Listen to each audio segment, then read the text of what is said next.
persilahkan mengucap Bismillah. Saya menyatakan Asian Games keempat tahun 1962 di Jakarta terbuka.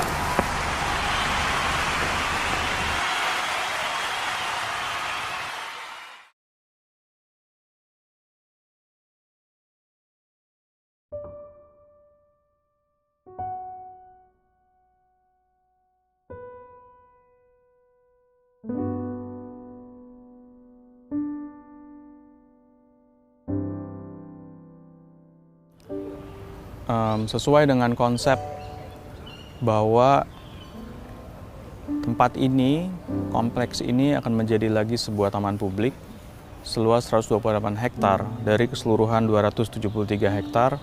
128 hektar adalah sebuah fasilitas olahraga, di mana fasilitas olahraga ini kemudian akan menjadikan sebagai public space baru di tengah kota Jakarta.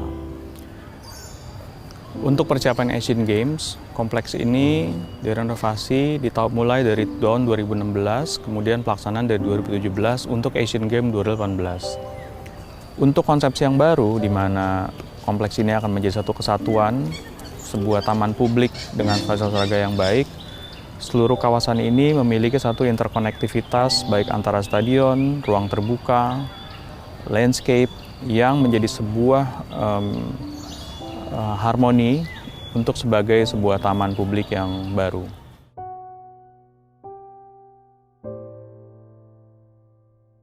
Ya, kehadiran GBK memang punya dua makna sih. Yang pertama adalah maknanya penting bagi diplomasi dan juga hubungan internasional Indonesia sebagai negara yang baru merdeka di dunia internasional. Jadi kehadiran GBK sebenarnya diinisiasi atau diawali dengan keinginan Indonesia untuk menjadi tuan rumah bagi Asian Games keempat.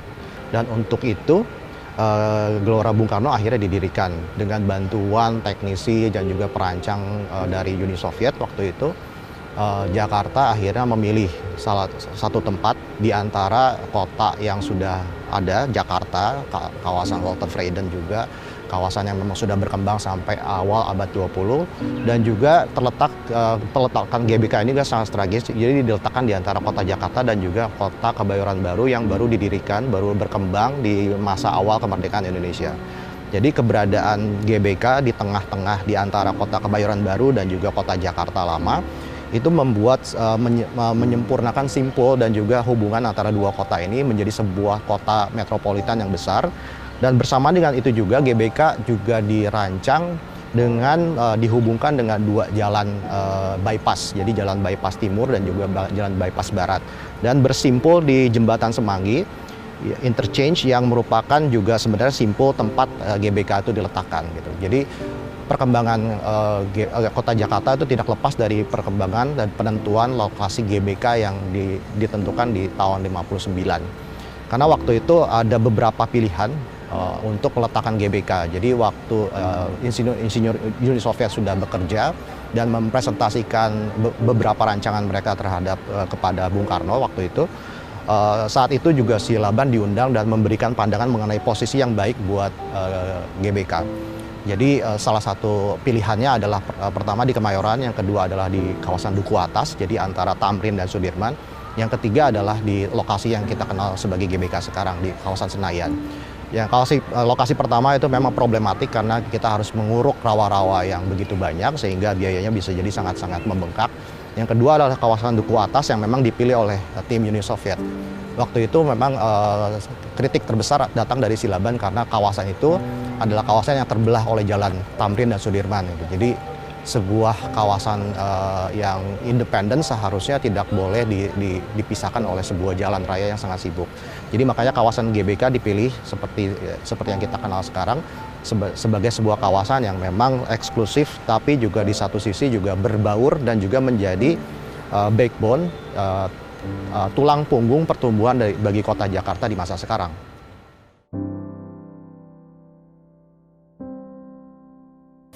Saya adalah Direktur Utama kawasan GBK untuk tahun 2015 sampai dengan 2020. Saya melihat kawasan ini sebagai salah satu contoh yang baik, meskipun contoh kecil, dari suatu proses perencanaan. Kawasan ini disiapkan untuk Asian Games keempat tahun 1962. Dia hanya membutuhkan lahan kurang lebih 140 hektar. Ya. Tetapi pembebasan lahan pada waktu itu dilakukan dengan luasan mendekati 300 hektar. Ya. Artinya ada space yang sudah disiapkan untuk berkembang lebih jauh. Ya. Nah, dengan adanya space yang disiapkan untuk berkembang lebih jauh, maka kemudian kawasan ini tumbuh menjadi satu ekosistem kawasan yang terintegrasi, di mana di dalamnya berisi ke satu kawasan Olympic Sports, ya, jadi kelas Olimpik sport kompleksnya. Kemudian juga ada fasilitas pendukung seperti hotel-hotel bintang 3 dan bintang 5 sampai bintang 5. Lalu juga ada convention, ada juga commercial office, ya, dan ada juga residences, perumahan. Ya. Nah, ini adalah satu contoh perencanaan yang baik. Ya. Dengan demikian, maka kawasan ini menjadi suatu kawasan yang terintegrasi, yang juga dilengkapi dengan ruang terbuka hijau untuk publik. Maka pada tahun 2016 yang lalu, itu mulai dilakukan renovasi yang terbesar yang pernah ada di dalam sejarah sampai dengan hari ini, untuk menyambut penyelenggaraan Asian Games ke-18 tahun 2018 yang lalu. Nah, dengan ini sudah direnovasi menjadi kawasan yang segar, maka kawasan ini tetap hidup dan ekosistemnya terbangun, berada dalam satu kompleks mixed use. Ya. Ini bisa menjadi contoh pengembangan ke depan. Saya mengharapkan jangan lagi kita merencanakan membangun kawasan olahraga di beberapa daerah atau kota di Indonesia, tetapi hanya membebaskan lahan, menyiapkan hanya untuk sportnya saja. Ya. Akibatnya setelah misalkan PON, banyak tempat-tempat yang dibangun itu yang kemudian dia tidak bisa tumbuh, mati. Nah, kawasan GBK ini adalah contoh yang baik, pembangunan dengan konsep mixed use, ya, yang dia tetap hidup dan bisa mandiri, menghidupi dirinya sendiri.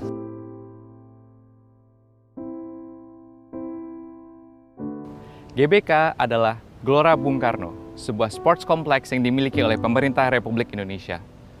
Tentu semua orang sudah tahu bahwa GBK sangat bersejarah.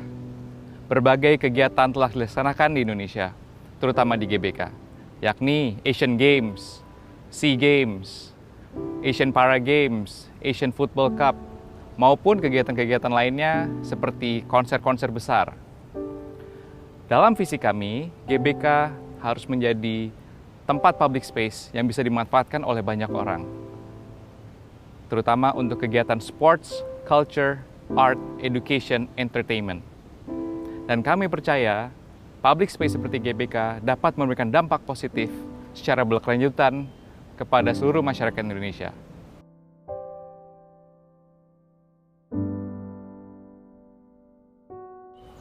Tahun 2016, Ikatan Arsitek Indonesia Nasional yang saat itu diketuai oleh almarhum Ahmad Juhara menginisiasi untuk mencari prinsipal arsitek untuk merenovasi stadion-stadion ini untuk persiapan Asian Games 2018. Akhirnya terpilih 8 prinsipal arsitek untuk melakukan renovasi, mendesain, dan membuat bangunan baru di Kompleks Gelora Bung Karno.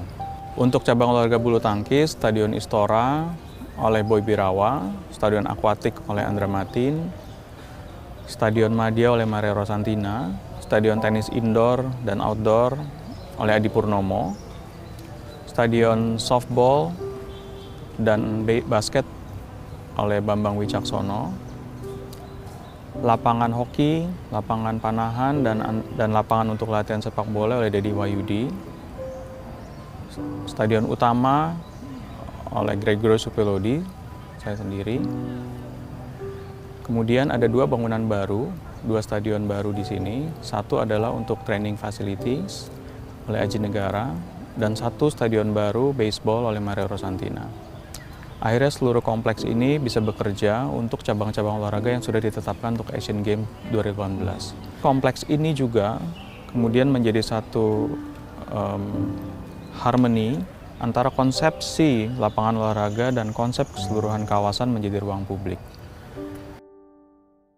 Saat Asian Games diperlukan juga sebuah cauldron, di mana cauldron itu adalah penanda acara Asian Games dimulai dan di mana apinya juga terus menyala selama acara Asian Games berlangsung.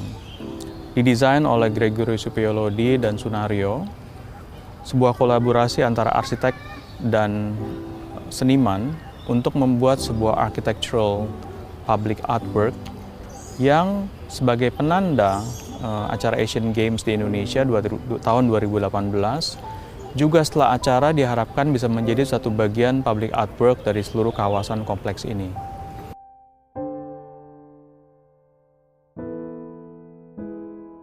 Stadion Madia berdiri tahun 1961 adalah satu dari beberapa stadion heritage yang ada di Kompleks Gelora Bung Karno yang dirancang oleh tim dari Uni Soviet. Saat perancangan awal, Stadion Madia terdiri dari hanya adalah 2 tribun yang panjang dan sifatnya linier dan terpisah. Tidak ada koneksi antara 2 tribun lepas ini. Saat itu, fungsi Stadion Madia adalah sebagai stadion atletik, juga dipergunakan untuk mini soccer dan juga lapangan hoki. Pada perkembangannya telah terjadi renovasi fisik terhadap Stadion Madia setelah tahun 1961. Kondisi Stadion Madia menjadi dipagari, tidak bisa diakses dengan mudah dari dalam kompleks Gelora Bung Karno, lebih private. Sehingga akses untuk ke Stadion Madia hanya bisa dari luar Kompleks Gelora Bung Karno. Wujud Stadion Madia setelahnya terlihat karakter linier yang memanjang dan ekspresi struktur yang diekspos menjadi tidak nampak lagi akibat renovasi yang dilakukan. Sehingga untuk perencanaan Asian Games tahun 2018 ini, renovasi yang akan dilakukan, saya rasa mestinya harus mengembalikan jiwa Stadion Madia pada prinsip yang awal.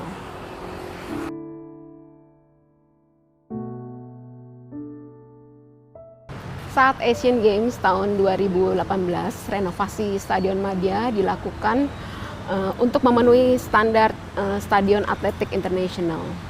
2 hal syarat utama yang harus dilakukan adalah memberikan atap, selain juga peningkatan terhadap fields of play, juga adalah membuat seat Stadion Madia menjadi sebuah single seat.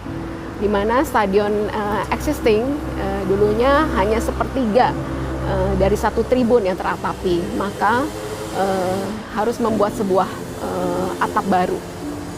Strategi memberikan atap pada Stadion Madia adalah dengan memberikan jarak dari bangunan existing, di mana ritme kolom yang baru dibuat satu ritme dengan deretan kolom-kolom lama. Pada bagian fasad, saya merekonstruksi fasad bagian atas, di mana louver ini ada di perencanaan tahun 1961. Nah, fasad ini berupa louver juga berguna untuk sirkulasi udara di sirkulasi bagian atas. Untuk bagian bawah, sengaja dibuat sebuah layer yang semi-transparan, di mana layer ini bisa terbuka, bisa folded, bisa terbuka, sehingga fungsi-fungsi yang ada di bawah tribun nanti saat Stadion Madia tidak dipakai untuk sebuah perhelatan olahraga, nah ini bisa terbuka, dan bagian dalamnya bisa berubah fungsi menjadi fungsi yang lain.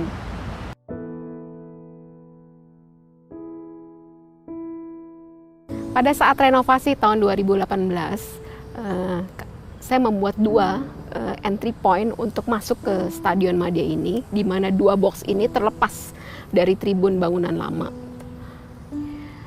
2 konektor ini menjadi sebuah, selain penghubung, juga menjadi pelindung bagi sirkulasi penonton dan juga atlet yang memakai 2 tribun ini.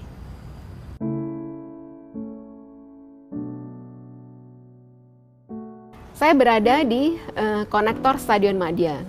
Konektor ini menghubungkan tribun barat dan tribun timur. Berfungsi untuk sirkulasi atlet atau officer, dan juga sirkulasi penonton dari tribun barat atau dari entry gate menuju tribun yang berseberangan. Selain menjadi konektor dan berfungsi sebagai sirkulasi penonton dan juga atlet ini, dengan memiliki enclosure ini, maka Stadion Madia bisa menjadi sebuah stadion yang mempunyai enclosure atau tertutup, sehingga saat Stadion Madia tidak mempunyai gate, gitu, tidak terpisah-pisah, maka hal ini akan mendukung konsep besar kompleks GBK sebagai sebuah ruang publik yang terbuka tanpa harus mempunyai pagar masing-masing dari setiap stadion ini.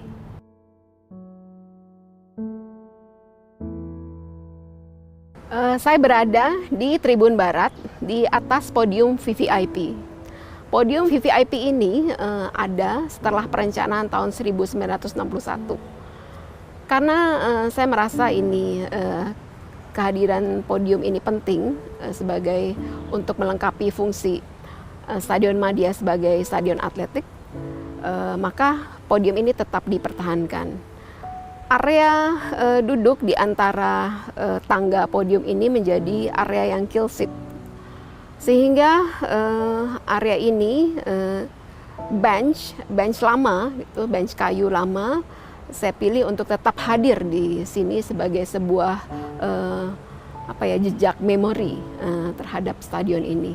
Juga sebagai sebuah pemenuhan standar stadion ini, kursi-kursi untuk difabel diletakkan di bagian bawah.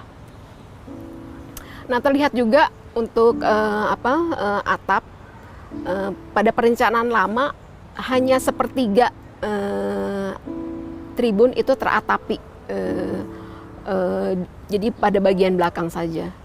Maka pada perencanaan yang baru terlihat detail pertemuan atap lama dan atap baru dibuat terlepas, tidak bertemu, dan saya mentreatment atap lama sebagai sebuah pengakhiran dari tribun, dibolongin, dilubangi gitu, sehingga desain atap lama dengan atap baru menjadi sebuah satu kesatuan yang harmonis.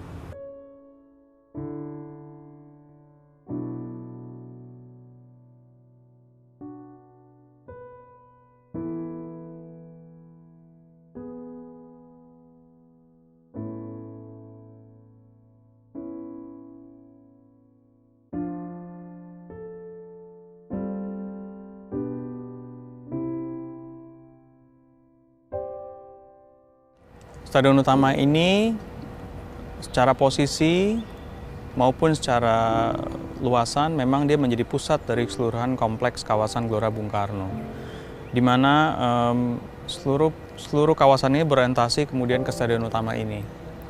Di sekelilingnya ada trek yang cukup besar yang mengelilingi stadion utama kurang lebih 1 kilometer, yang kemudian menjadi tempat yang paling favorit untuk orang-orang bisa berolahraga mengelilingi stadion. Ide awalnya gate diletakkan di depan kawasan sehingga memang seluruh tempat ini bisa terakses dengan baik kecuali memasuki area tribun dan lapangan.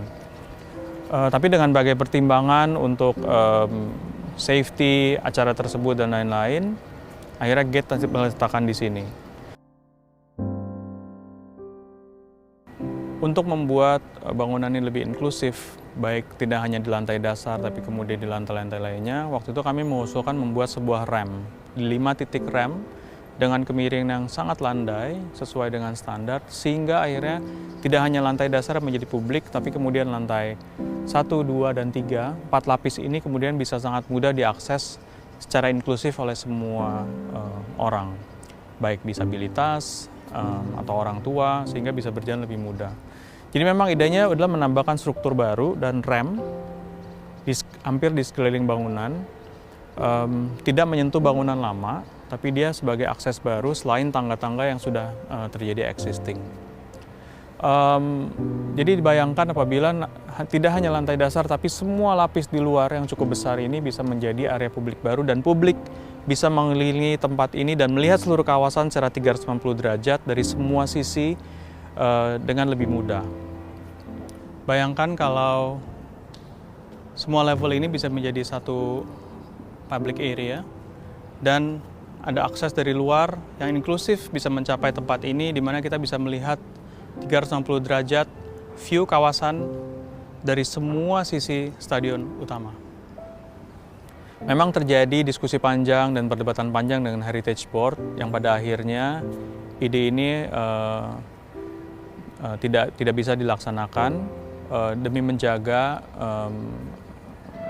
keutuhan dari unsur heritage dari bangunan stadion utama ini.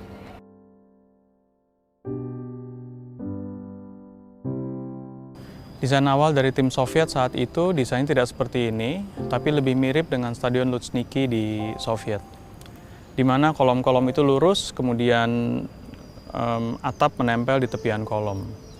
Atas masukan arsitek Silaban kepada Bung Karno saat itu, bagaimana membuat stadion ini lebih tropis, akhirnya desainnya dirubah dengan kritisan yang cukup panjang, dengan cantilever yang cukup panjang, agar menaungi bangunannya terhadap iklim tropis di Indonesia.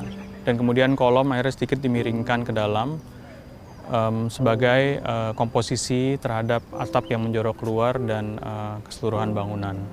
Saat itu stadion ini menjadi satu konstruksi beton terbesar di Indonesia, di mana dimulainya konstruktivisme dan arsitektur modern Indonesia dengan menggunakan teknologi beton.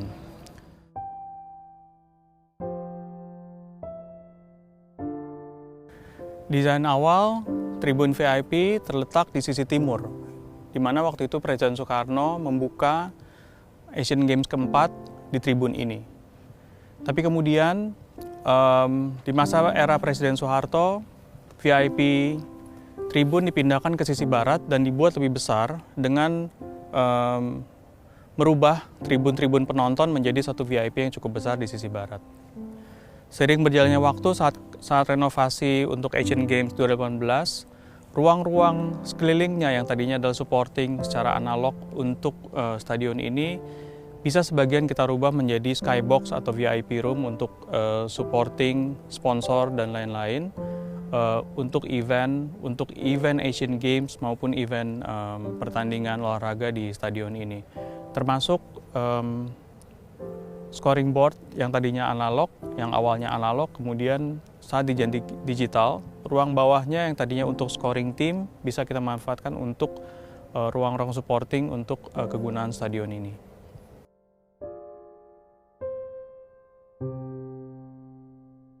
Desain awalnya, kursi stadion ini adalah bench kayu dengan kapasitas 100.000 penonton. Kemudian kita harus mengubah menjadi single seats dengan standar Asian Games yang baru menjadi kapasitas 77.193 seats. Sebagai stadion nasional atau National Stadium, bagaimana kemudian desain kursi ini bisa menggambarkan identitas Indonesia. Terinspirasi dari bendera kita yang dililitkan, dia menjadi jalinan merah dan putih yang menggambarkan sportivitas, semangat yang menggelora, sesuatu yang dinamis, yang kemudian mengisi bangunan yang putih dan netral. Di dalamnya adalah semangat yang menggelora, yang menggambarkan identitas dari bangsa Indonesia.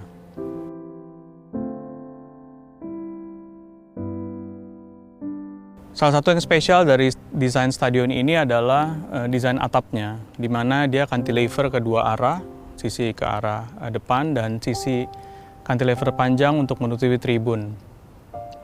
Seluruh cantilever atap ini ditopang oleh struktur baja yang diekspos dan kemudian diikat oleh struktur temu gelang yang menjaga stabilitas dari cantilever atap ini di sekeliling stadion.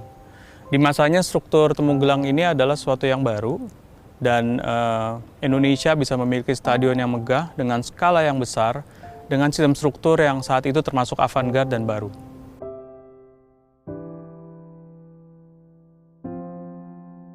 Sekarang kita berada di atap stadion utama GBK. Pada struktur temu gelang yang mengikat dan menstabilkan atap cantilever dari keseluruhan stadion ini. Dan selama renovasi, kita menambahkan satu struktur tension cable di bawahnya untuk keperluan lighting, speaker, karena menambahkan beban baru terhadap atap struktur yang lama. Struktur gelang ini juga berfungsi sebagai catwalk untuk keperluan maintenance lighting dan atap untuk keseluruhan stadion.